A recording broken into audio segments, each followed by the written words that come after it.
गरीबी क्यों आती है? श्री कृष्ण ने बताया असली कारण।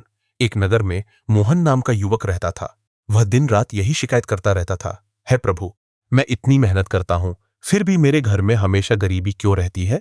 आखिर मेरी किस्मत कब बदलेगी? एक रात वह बहुत दुखी होकर सो गया। स्वप्न में उसने देखा कि वह एक सुंदर वन में पहुंच गया है। वहां दिव्य प्रकाश के बीच भगवान श्री कृष्ण मुस्कुराते हुए खड़े हैं।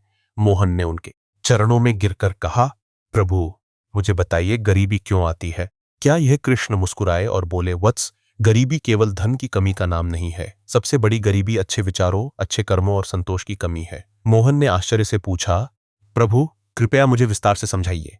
श्री कृष्ण बोले, जब मनुष्य आलस्य को अपना मित्र बना लेता है, समय का सम्मान नहीं करता, मेहनत से जी चुराता है और हर असफलता का दोष भाग्य पर डाल देता है, तब धीरे धीरे उसके जीवन में अभाव आने लगते हैं। फिर श्री कृष्ण ने आगे कहा, जो व्यक्ति अपनी आय से अधिक खर्च करता है, दूसरों की सफलता से ईर्ष्या करता है और अपने माता पिता तथा गुरु का सम्मान नहीं करता, उसके जीवन से लक्ष्मी भी धीरे धीरे दूर होने लगती है। मोहन ध्यान से सुन रहा था। श्री कृष्ण ने पास खड़े एक किसान की ओर इशारा किया। किसान साधारण वस्त्र पहने हुए था, लेकिन उसके चेहरे पर संतोष और प्रसन्नता थी। श्री कृष्ण बोले, देखो इस किसान को, यह हर दिन ईमानदारी से मेहनत करता है, अपनी कमाई का कुछ भाग बचाता है, कुछ जरूरतमंदों की सहायता करता है और कभी इसका जीवन सुखी है। फिर उन्होंने एक धनी व्यापारी की ओर संकेत किया। उसके पास बहुत धन था, लेकिन मन अशांत था, वह लालच। श्री कृष्ण बोले, जिसके पास धन है लेकिन मन में शांति नहीं, वह भी एक प्रकार से गरीब ही है। मोहन की आंखों में आंसू आ गए। उसने कहा, प्रभु, अब मैं समझ गया कि केवल धन कमाना ही समृद्धि नहीं है। श्री कृष्ण ने कहा, सच्ची समृद्धि 5 बातों से आती है: मेहनत, ईमानदारी, समय का सम्मान, संतोष और भगवान पर विश्वास। जो इन 5 को अपनाता है, उसके जीवन में धीरे धीरे सुख और समृद्धि आने लगती है। इतना कहकर श्री कृष्ण अंतर्ध्यान हो गए। जब मोहन की आंख खुली तो उसका जीवन पूरी तरह बदल चुका था। उसने शिकायत करना छोड़ दिया। वह पहले से अधिक परिश्रम करने लगा, अपने खर्चों पर नियंत्रण रखा, माता पिता की सेवा की, जरूरतमंदों की सहायता की और प्रतिदिन भगवान का स्मरण करने लगा। कुछ वर्षों बाद वही मोहन पूरे नगर में अपनी ईमानदारी, मेहनत और सफलता के लिए प्रसिद्ध हो गया। लोग उससे पूछते, तुम्हारी सफलता का रहस्य क्या है? वह मुस्कुराकर केवल इतना कहता, जब मैंने अपने विचार बदल लिए तभी मेरी किस्मत भी बदल गई। कथा से शिक्षा। गरीबी केवल धन की कमी नहीं, बल्कि आलस्य, गलत आदतों, लालच, समय की अनदेखी और नकारात्मक सोच का परिणाम भी हो सकती है। मेहनत, ईमानदारी, अनुशासन और संतोष जीवन को समृद्ध बनाते हैं। राधे राधे। जब मोहन ने अपने जीवन में बदलाव शुरू किया, तब भी उसके सामने कठिनाइयां कम नहीं हुई। कई महीनों तक उसे कोई बड़ा लाभ नहीं मिला। एक दिन वह फिर मन ही मन निराश हो गया और बोला, क्या मेरी मेहनत भी व्यर्थ जा रही है? उसी रात उसे फिर स्वप्न में भगवान श्री कृष्ण के दर्शन हुए। मोहन ने कहा, प्रभु, मैं आपकी बताई राह पर चल रहा हूं, फिर भी सफलता इतनी देर से क्यों मिल रही है? श्री कृष्ण मुस्कुराए और बोले, वत्स, क्या तुमने कभी किसान को देखा है, लेकिन अगले ही दिन फसल नहीं काटता? वह धैर्य रखता है, रोज खेत की देखभाल करता है, पानी देता है और समय आने पर भरपूर फल पाता है। मोहन ध्यान से सुनने लगा। श्री कृष्ण बोले, जीवन भी एक खेत की तरह है। अच्छे कर्म बीज है, मेहनत पानी है, धैर्य खाद है और समय सूर्य का प्रकाश है। यदि इन चारों का साथ होगा तभी सफलता की फसल उगेगी। फिर श्री कृष्ण ने कहा, बहुत से लोग इसलिए गरीब रह जाते हैं क्योंकि वे जल्दी हार मान लेते हैं। वे 1-2 असफलताओं के बाद अपने सपनों को छोड़ देते हैं। लेकिन जो व्यक्ति निरंतर प्रयास करता है, भगवान भी उसी का साथ देते हैं। मोहन ने पूछा, प्रभु, क्या केवल मेहनत ही पर्याप्त है? श्री कृष्ण बोले, नहीं वत्स, मेहनत के साथ सही सोच, सही निर्णय और सच्चा चरित्र भी आवश्यक है। गलत रास्ते से कमाया गया धन कुछ समय का सुख दे सकता है, लेकिन स्थायी समृद्धि कभी नहीं देता। मोहन ने उसी क्षण संकल्प लिया कि वह परिस्थितियां चाहे जैसी हों, सत्य, ईमानदारी और धैर्य का साथ कभी नहीं छोड़ेगा। धीरे धीरे उसके जीवन में परिवर्तन आने लगा। उसके काम की प्रशंसा होने लगी, लोग उस पर भरोसा करने लगे और उसके घर में सुख समृद्धि का आगमन होने लगा। शिक्षा। भगवान श्री कृष्ण का संदेश है, मेहनत का फल अवश्य मिलता है, लेकिन उसके लिए धैर्य, ईमानदारी और सही कर्म आवश्यक हैं। जो व्यक्ति इन गुणों को अपनाता है, उसके जीवन से अभाव धीरे धीरे दूर होने लगते हैं। सबसे बड़ा कारण जिसने मोहन की किस्मत बदल दी, समय बीतता गया। अब मोहन पहले से अधिक मेहनती और ईमानदार बन चुका था। फिर भी वह हर रात भगवान श्री कृष्ण का स्मरण करता और सोचता, क्या अब भी मुझ में कोई कमी है? एक दिन गांव में एक वृद्ध संत आए। मोहन ने उनका आदर किया, उन्हें भोजन कराया और विनम्रता से पूछा, महाराज, मनुष्य के जीवन में सबसे बड़ी गरीबी क्या है? संत मुस्कुराए और बोले, बेटा, सबसे बड़ी गरीबी धन की नहीं, बल्कि कृतज्ञता की कमी है। जो व्यक्ति भगवान द्वारा दिए हुए आशीर्वादों को भूल जाता है, वह कभी सच्चा सुख नहीं पा सकता। उसी रात भगवान श्री कृष्ण फिर स्वप्न में प्रकट हुए और बोले, वत्स, जो व्यक्ति हर समय केवल अपनी कमी गिनता रहता है उसका मन कभी समृद्ध नहीं होता, लेकिन जो भगवान का धन्यवाद करता है उसके जीवन में नए अवसर स्वयं आने लगते हैं। श्री कृष्ण ने आगे कहा, याद रखो, लक्ष्मी वहीं टिकती है जहां परिश्रम, ईमानदारी, विनम्रता और कृतज्ञता का वास होता है। अहंकार, लालच और शिकायत उन्हें दूर कर देते हैं। एक नई आदत शुरू की। हर दिन वह भगवान को प्रणाम करता और कहता, है प्रभु, आपने जो कुछ दिया है उसके लिए आपका धन्यवाद, मुझे सही मार्ग पर चलने की शक्ति दीजिए। धीरे धीरे उसका मन शांत होने लगा, उसके निर्णय बेहतर होने लगे, लोग उस पर विश्वास करने लगे और उसका जीवन पहले से अधिक सुखी और समृद्ध हो गया। तब मोहन समझ गया कि गरीबी केवल जेब की नहीं होती बल्कि सोच की भी होती है। जब सोच बदलती है तब जीवन भी बदलने लगता है। शिक्षा, भगवान श्री कृष्ण का संदेश है, ईमानदारी से जीवन जिए, शिकायत छोड़कर कृतज्ञता अपनाएं और सदैव अच्छे कर्म करें। यही सच्ची समृद्धि का मार्ग है। कुछ समय बाद मोहन का जीवन पहले से बेहतर हो गया। अब उसके घर में 2 समय का भोजन आराम से बनने लगा था। लेकिन उसने देखा कि गांव का एक वृद्ध व्यक्ति कई दिनों से भूखा था। मोहन ने बिना किसी दिखावे के उसे भोजन कराया और कुछ आवश्यक वस्तुएं भी दे दी। उसके मन को एक अद्भुत शांति मिली। उस रात भगवान श्री कृष्ण फिर स्वप्न में प्रकट हुए। वे मुस्कुराकर बोले, वत्स, आज तुमने वह कार्य किया है जो केवल धनवान नहीं बल्कि दयावान लोग करते हैं। मोहन ने विनम्रता से पूछा, प्रभु, क्या थोड़ा सा दान भी इतना महत्वपूर्ण होता है? श्री कृष्ण बोले, दान की महिमा उसकी मात्रा में नहीं बल्कि भावना में होती है। जो व्यक्ति अपनी सामर्थ्य के अनुसार निस्वार्थ भाव से दूसरों की सहायता करता है उसके जीवन में शुभ कर्मों का संचय होता है। फिर श्री कृष्ण ने कहा, लेकिन याद रखो, दान कभी अहंकार के लिए नहीं होना चाहिए। यदि दान केवल नाम कमाने या प्रशंसा पाने के लिए किया जाए तो उसका आध्यात्मिक फल बहुत कम हो जाता है। मोहन ने पूछा, प्रभु, क्या दान करने से ही गरीबी दूर हो जाती है? श्री कृष्ण बोले, नहीं वत्स, केवल दान से नहीं बल्कि मेहनत, ईमानदारी, संयम, सेवा और दया, इन सबके जीवन में समृद्धि आती है। दान मन को उदार बनाता है और उदार मन सही निर्णय लेने में सक्षम होता है। उस दिन के बाद मोहन ने संकल्प लिया कि वह अपनी आय का एक छोटा सा भाग सदैव जरूरतमंदों की सहायता में लगाएगा, चाहे वह भोजन हो, वस्त्र हो या किसी दुखी व्यक्ति को सहारा देना। समय के साथ उसका सम्मान पूरे गांव में बढ़ने लगा। लोग कहते, मोहन केवल धन से नहीं अपने संस्कारों से भी समृद्ध है। तब मोहन समझ गया कि केवल धन इकट्ठा करने में नहीं बल्कि दूसरों के जीवन में खुशियां बांटने में भी है। शिक्षा, भगवान श्री कृष्ण का संदेश है, परिश्रम करें, ईमानदारी से कमाएं, संयम से खर्च करें और अपनी स्वार्थ भाव से दूसरों की सहायता करें।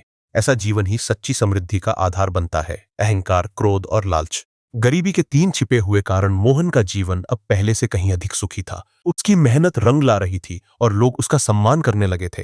लेकिन उसी गांव में रघु नाम का एक धनी व्यापारी रहता था। उसके पास धन की कोई कमी नहीं थी, फिर भी उसके घर में हमेशा अशांति रहती थी। एक दिन मोहन ने भगवान श्री कृष्ण से पूछा, प्रभु, रघु के पास इतना धन है फिर भी वह दुखी क्यों रहता है? श्री कृष्ण मुस्कुराए और बोले, वत्स, धनवान होना और समृद्ध होना दोनों अलग बातें हैं। जिस मन में अहंकार, क्रोध और लालच का वास हो वहां सुख अधिक समय तक नहीं टिकता। मोहन ने विनम्रता से पूछा, प्रभु, क्या ये 3 दोष मनुष्य को गरीब बना सकते हैं? श्री कृष्ण बोले, हाँ वत्स, अहंकार मनुष्य से सही निर्णय छीन लेता है और लालच उसे कभी संतुष्ट नहीं होने देता। ऐसे व्यक्ति के पास चाहे कितना भी धन हो, उसका मन हमेशा अभाव में ही जीता है। फिर श्री कृष्ण ने कहा, जो व्यक्ति विनम्र है, अपनी वाणी पर संयम रखता है और आवश्यकता भर में संतोष करता है, उसके जीवन में शांति और स्थिरता बनी रहती है। यही सच्ची समृद्धि है कि रघु अपने कर्मचारियों से कठोर व्यवहार कर रहा है। कुछ ही समय बाद लोग उसका साथ छोड़ने लगे और उसका व्यापार भी गिरने लगा। तब मोह के दोष धीरे धीरे जीवन की समृद्धि को भी कम कर देते हैं।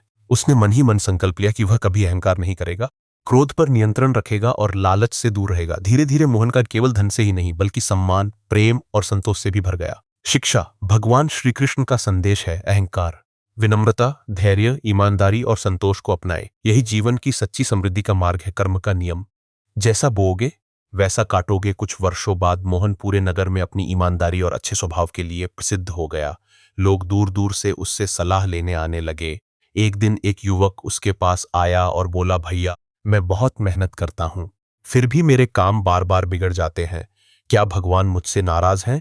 मोहन उसे लेकर मंदिर गया और मन ही मन भगवान श्री कृष्ण का स्मरण किया।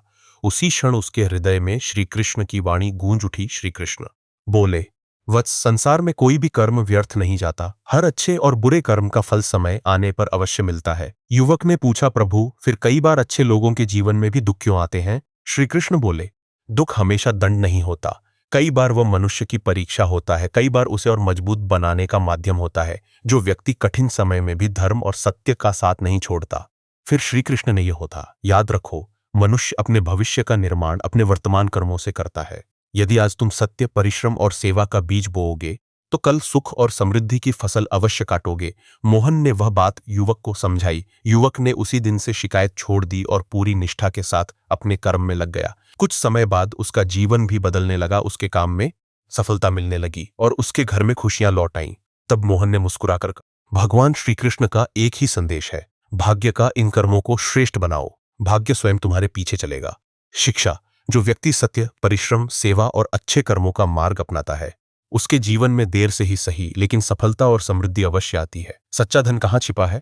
समय बीतता गया, अब जीवन पूरी तरह बदल चुका था। उसके पास पर्याप्त धन था, सम्मान था और परिवार में सुख शांति भी थी। लेकिन उसके एक दिन ध्यान करते समय भगवान श्री कृष्ण उसके सामने प्रकट हुए। मोहन ने हाथ जोड़कर पूछा, प्रभु, क्या यही सच्ची समृद्धि है? क्या धनवान बन जाना ही जीवन की सबसे बड़ी सफलता है? श्री कृष्ण मुस्कुराए और बोले, वत्स, यदि धन से ही सुख मिलता तो संसार का हर अमीर व्यक्ति प्रसन्न होता। सच्चा धन मन की शांति, अच्छे संस्कार, सच्चे रिश्ते और भगवान पर अटूट विश्वास है। मोहन ने पूछा, प्रभु, फिर लोग धन के पीछे इतना क्यों भागते हैं? श्री कृष्ण बोले, क्योंकि वे धन को साधन नहीं, साध्य समझ लेते हैं। धन आवश्यक है, परंतु जब धन ही जीवन का उद्देश्य बन जाए तब मनुष्य अपने धर्म, रिश्तों और आत्मिक शांति को खो देता है। फिर श्री कृष्ण ने एक वृक्ष की ओर संकेत करते हुए कहा, देखो इस वृक्ष को, यह स्वयं धूप सहता है लेकिन दूसरों को छाया दिखाता, बल्कि सब में बांट देता है। इसी प्रकार जो मनुष्य अपने सुख के साथ दूसरों के सुख का भी ध्यान रखता है, वही वास्तव में समृद्ध है। मोहन की आंखों में आंसू आ गए। उसने कहा, प्रभु, आज मैं समझ गया कि सच्चा धन बैंक में नहीं बल्कि अच्छे कर्मों और पवित्र हृदय में बसता है। श्री कृष्ण ने आशीर्वाद देते हुए कहा, वत्स, याद रखो, धन कमाना गलत नहीं है, लेकिन धन का सदुपयोग करना सबसे बड़ा धर्म है। उस दिन के बाद मोहन ने अपने जीवन का एक नियम बना लिया, हर दिन एक अच्छा कर्म, हर दिन किसी की सहायता और हर दिन भगवान का स्मरण। यही उसके जीवन की शिक्षा। भगवान श्री कृष्ण का संदेश है, धन आवश्यक है लेकिन सबसे बड़ा धन सदाचार, सेवा, संतोष और ईश्वर में विश्वास है। यही जीवन को वास्तविक समृद्धि प्रदान करता है। अंतिम परीक्षा। जब भगवान श्री कृष्ण ने मोहन की परीक्षा ली, एक दिन मोहन अपने खेत से घर लौट रहा था। रास्ते में उसे एक वृद्ध व्यक्ति दिखाई दिया। उनके कपड़े फटे हुए थे और वे भूख से बहुत कमजोर लग रहे थे। वृद्ध ने धीमी आवाज में कहा, बेटा, 2 दिनों से कुछ नहीं खाया, क्या थोड़ा भोजन मिल सकता है? मोहन ने बिना एक पल सोचे अपना पूरा भोजन उन्हें दे दिया। स्वयं भूखा रह गया, लेकिन उसके चेहरे पर संतोष था। वृद्ध मुस्कुराए और बोले, बेटा, यदि तुम्हारे पास कुछ भी न बचे तब भी क्या तुम दूसरों की सहायता करोगे? मोहन ने हाथ जोड़कर उत्तर दिया, यदि भगवान ने मुझे देने योग्य बनाया है तो मैं अपनी सामर्थ्य के अनुसार सेवा अवश्य करूंगा, क्योंकि जो कुछ मेरा है वह भी भगवान का ही दिया हुआ है। इतना सुनते ही चारों ओर दिव्य प्रकाश फैल गया। वह वृद्ध अपने वास्तविक स्वरूप में प्रकट हुए। वे स्वयं भगवान श्री कृष्ण थे। मोहन आश्चर्यचकित होकर उनके चरणों में गिर पड़ा। श्री कृष्ण ने प्रेमपूर्वक कहा, वत्स, आज तुम्हारी अंतिम परीक्षा थी, लेकिन आज तुमने बिना किसी स्वार्थ के अपना सब कुछ बांट दिया। यही सच्ची समृद्धि है। फिर श्री कृष्ण बोले, याद रखो, जो व्यक्ति अपने सुख में दूसरों को भी शामिल करता है, भगवान उसके जीवन में कभी अभाव नहीं रहने देते। उसका सबसे बड़ा धन उसका पुण्य, उसका चरित्र और उसकी करुणा होती है। मोहन की आंखों से आंसू बहने लगे। उसने कहा, प्रभु, अब मुझे धन नहीं चाहिए, बस इतना आशीर्वाद दीजिए कि मेरा मन हमेशा सेवा, सत्य और भक्ति के मार्ग पर चलता रहे। श्री कृष्ण ने उसे आशीर्वाद दिया और कहा, जो निष्काम भाव से कर्म करता है, दूसरों का भला चाहता है और हर परिस्थिति में भगवान पर विश्वास रखता है, वही वास्तव में सबसे धनी मनुष्य है। इतना कहकर भगवान श्री कृष्ण अंतर्ध्यान हो गए। उस दिन से मोहन का जीवन केवल धन से नहीं बल्कि प्रेम, सेवा, संतोष और भक्ति से भर गया। शिक्षा, भगवान श्री कृष्ण का सन्मय नहीं बल्कि सेवा, दया, निष्काम कर्म, संतोष और ईश्वर पर अटूट विश्वास में यही जीवन की सबसे बड़ी संपत्ति है। भगवान श्री कृष्ण के दर्शन के बाद मोहन का जीवन पूरी तरह बदल चुका था। अब उसके मन में न धन का अहंकार था, न भविष्य की चिंता। वह हर दिन प्रभु का स्मरण करता और जरूरतमंदों की सेवा करता। कुछ समय बाद पूरे नगर के लोग उसके पास आने लगे। सभी एक ही प्रश्न पूछते, मोहन, तुम्हारी सफलता और सुख का रहस्य क्या है? मोहन मुस्कुराकर बोला, यह मेरा नहीं, भगवान श्री कृष्ण का उपदेश है। उसी समय ऐसा लगा मानो श्री कृष्ण की दिव्य वाणी पूरे वातावरण में गूंज उठी। हे मनुष्यों, याद रखो, गरीबी केवल धन की कमी नहीं है, आती है जब मनुष्य सत्य छोड़ देता है, परिश्रम से भागता है, लालच में अंधा हो जाता है, माता पिता और गुरु का सम्मान भूल जाता है और ईश्वर पर से विश्वास खो देता है। जो व्यक्ति समय का सम्मान करता है, अपने कर्म को पूजा समझकर करता है, दूसरों का भला चाहता है और अपनी कमाई का सदुपयोग करता है, उसके जीवन में समृद्धि अवश्य आती है। मोहन की आंखों से आंसू बहकर कहा, प्रभु, अब मैं समझ गया कि भाग्य बदलने का सबसे बड़ा उपाय अपने कर्म और अपने विचार बदलना। बोले, वत्स, याद रखो, जीवन में कठिनाइयां आएंगी, लेकिन जो व्यक्ति धर्म, सत्य और भक्ति का मार्ग नहीं छोड़ता, उसका हाथ मैं कभी नहीं छोड़ता। इतना कहकर श्रीकृष्ण अंतर्ध्यान हो गए। मोहन ने उसी दिन संकल्प लिया कि वह जीवन भर लोगों को यही संदेश देगा कि सच्ची समृद्धि बाहर नहीं बल्कि मन, कर्म और चरित्र की पवित्रता में छिपी है। उसके बाद मोहन का जीवन अनेक लोगों के लिए प्रेरणा बन गया। जो भी उससे मिलता वह यही कहता, धन कमाओ लेकिन धर्म मत छोड़ो, सफलता पाओ और चाहे कैसी भी परिस्थिति आए, भगवान पर विश्वास कभी मत छोड़ो। इस कथा का सार, आलस्य गरीबी का द्वार है, परिश्रम समृद्धि का मार्ग है, ईमानदारी सबसे बड़ी पूंजी है, संतोष सबसे बड़ा धन है, सेवा सबसे बड़ा और मन पर अटूट विश्वास जीवन की सबसे बड़ी शक्ति है। यही भगवान श्री कृष्ण का संदेश है। अपने कर्म श्रेष्ठ बनाओ, तुम्हारा भविष्य स्वयं श्रेष्ठ हो जाएगा। भगवान श्री कृष्ण के उपदेश को सुनाने के बाद मोहन दूर दूर तक प्रसिद्ध हो गया। लोग उसके पास धन कमाने के उपाय नहीं बल्कि सुखी जीवन जीने का मार्ग सीखने आने लगे। एक दिन एक धनी सेठ मोहन के पास आया। उसने कहा, मेरे पास अपार धन है लेकिन घर में हमेशा कलह रहती है, मन अशांत रहता है, बताइए ऐसा क्यों? मोहन ने आंखें बंद की और भगवान श्री कृष्ण की वाणी का सुनाई दी। श्री कृष्ण बोले, वत्स, लक्ष्मी केवल धन का नाम नहीं है। जहां प्रेम, सत्य, सेवा, सम्मान और पवित्रता होती है, वहीं सच्ची लक्ष्मी निवास करती है। मोहन ने सेठ से पूछा, क्या तुम अपने माता पिता का सम्मान करते हो? क्या तुम्हारी कमाई पूरी ईमानदारी की है? क्या तुम्हारे घर में मीठी वाणी और प्रेम है? सेठ चुप हो गया। उसे अपनी गलतियां याद आने लगी। तब श्री कृष्ण बोले, जिस घर में झूठ, अहंकार, क्रोध और अपमान का वातावरण हो, वहां धन तो रह सकता है लेकिन सुख नहीं टिकता। और जहां प्रेम, विनम्रता, कृतज्ञता और भगवान का स्मरण हो, वहां थोड़े साधनों में भी आनंद बना रहता है। सेठ की आंखों से आंसू बह निकले। उसने उसी दिन अपने व्यवहार को बदलने का निश्चय किया। उसने अपने परिवार से प्रेमपूर्वक बात करना शुरू किया, ईमानदारी को अपनाया और जरूरतमंदों की सहायता करने लगा। कुछ ही महीनों में उसके घर का वातावरण बदल गया। अब वहां झगड़ों की जगह हंसी थी, चिंता की जगह शांति थी और अहंकार की जगह प्रेम था। मोहन मुस्कुराया और बोला, यही भगवान श्री कृष्ण का संदेश है। पहले अपने मन को समृद्ध बनाओ, फिर जीवन अपने आप समृद्ध हो जाएगा। शिक्षा, सच्ची लक्ष्मी केवल धन नहीं बल्कि प्रेम, शांति, सेवा, सत्य और ईश्वर भक्ति का संगम है। जिस घर में ये गुण होते हैं वहां सुख और समृद्धि स्वयं चली आती है। समय बीतता गया। मोहन के जीवन की था दूर दूर तक फैल चुकी थी। एक दिन एक व्यापारी उसके पास आया। वह बहुत चिंतित था। उसने कहा, भैया, मैं खूब कमाता हूं लेकिन मेरे पास धन कभी टिकता नहीं। जितना आता है उसे ज्यादा चला कारण है। मोहन ने शांत स्वर में कहा, आओ पहले भगवान श्री कृष्ण का स्मरण करें। कुछ ही क्षणों में मोहन के मन में श्री कृष्ण की दिव्य वाणी गूंज उठी। श्री कृष्ण बोले, वत्स, धन तभी टिकता है जब वह धर्म और सदाचार के मार्ग से कमाया जाए। अन्याय, छल, झूठ और लालच से कमाया गया धन कुछ समय के लिए सुख दे सकता है लेकिन वह स्थायी नहीं होता। व्यापारी ने विनम्रता से पूछा, प्रभु, फिर धन को स्थिर रखने का उपाय क्या है? श्री कृष्ण बोले, अपनी कमाई का सम्मान करो, व्यर्थ के खर्च से बचो, अपनी आवश्यकताओं और इच्छाओं में अंतर समझो। अपनी आय का एक भाग परिवार के लिए, एक भाग भविष्य के लिए और अपनी सामर्थ्य के अनुसार एक भाग सेवा और दान के लिए रखो। फिर श्री कृष्ण ने आगे कहा, याद रखो, धन का मालिक बनने का प्रयास मत करो, स्वयं को उसका सेवक समझो, तब लक्ष्मी प्रसन्न होती है। व्यापारी की आंखें नम हो गईं। उसने उसी दिन से अपने जीवन में ईमानदारी, संयम और सेवा का मार्ग अपनाने का संकल्प लिया। कुछ समय बाद उसका व्यापार पहले से अधिक सफल होने लगा लेकिन इस बार उसके चेहरे पर अहंकार नहीं बल्कि विनम्रता थी। मोहन मुस्कुराकर बोला, भगवान श्री कृष्ण का यही संदेश है। धन कमाने से बड़ा कार्य है धन का सही उपयोग करना। शिक्षा, धन तभी स्थायी सुख देता है जब वह ईमानदारी से कमाया जाए, विवेकपूर्वक खर्च किया जाए और उसका कुछ भाग दूसरों की भलाई में लगाया जाए। यही सच्ची समृद्धि का मार्ग है। मोहन की ख्याति अब दूर दूर तक फैल चुकी थी। एक दिन एक युवक उसके पास आया और बोला, मैं हर दिन यही सोचता हूं कि मेरा भाग्य कब जागेगा। क्या सचमुच किस्मत बदल सकती है? मोहन मुस्कुराया और बोला, इस प्रश्न का उत्तर स्वयं भगवान श्री कृष्ण ने दिया है। मोहन ने भगवान का स्मरण किया। तभी उसके हृदय में श्री कृष्ण की दिव्यवाणी गूंज उठी। श्री कृष्ण बोले, वत्स, संसार में कोई भी मनुष्य जन्म से महान या निर्धन नहीं होता। उसके कर्म, उसके विचार और उसके संस्कार ही उसके भविष्य का निर्माण करते हैं। युवक ने पूछा, प्रभु, फिर किसका भाग्य कभी नहीं सोता? श्री कृष्ण बोले, जो मनुष्य सूर्योदय से पहले उठकर अपने कर्तव्य को याद करता है, समय का सम्मान करता है, माता पिता और गुरु का आदर करता है, ईमानदारी से परिश्रम करता है। अगर आपको यह कथा पसंद आई हो तो कमेंट में राधे राधे जरूर लिखें।